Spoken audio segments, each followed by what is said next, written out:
on the picket line, and 3 of us were struck by a car. It smashed both my kneecaps in. I've got trauma to my head, and I've had to have reconstructive surgery on my knees. So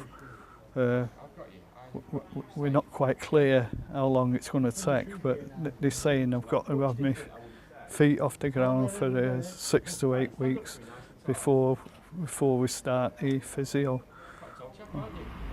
We're picketing Manchester City's football ground because BAM is one of the biggest blacklisters in the country.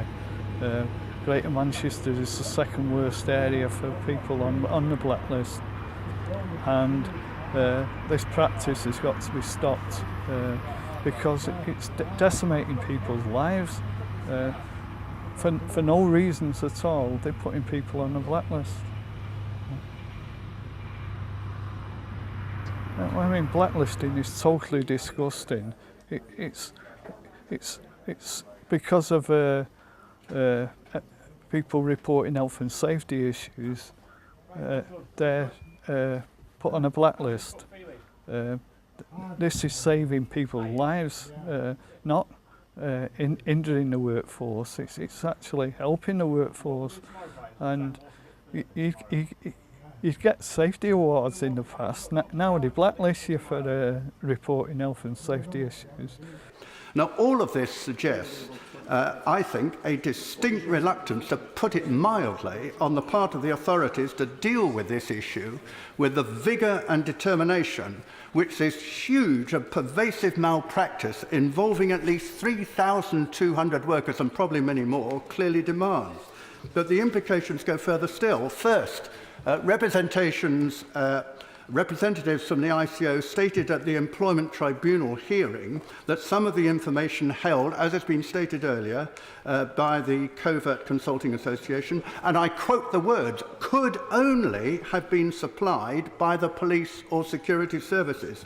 And if that is confirmed, I think it does reveal a conspiracy between the police and MI5 and many of the biggest building companies in the UK, which is indeed comparable to the phone hacking scandal. It is illegal.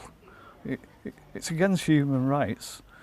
And any council that doesn't stand up against it with contracts, you with me, are letting the people of their area down on human rights. It wouldn't be tolerated anywhere else in Europe. Why should we have it over here? Salford City Council was one of the first to stand up and say they won't give any public funded contracts to blacklisting companies. We hope Manchester Council will get on board now, because how can we promote a city as big as Manchester with attacks on human rights?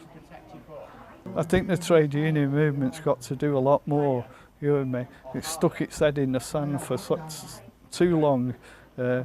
Now it's been highlighted by Stevie Aitchison being brought up on terrorism charges with a one-man picket.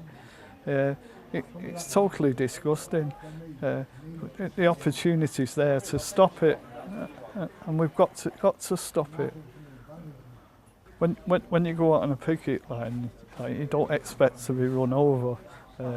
You might expect a punch every now and then, but to be physically run over, it makes you think a little bit.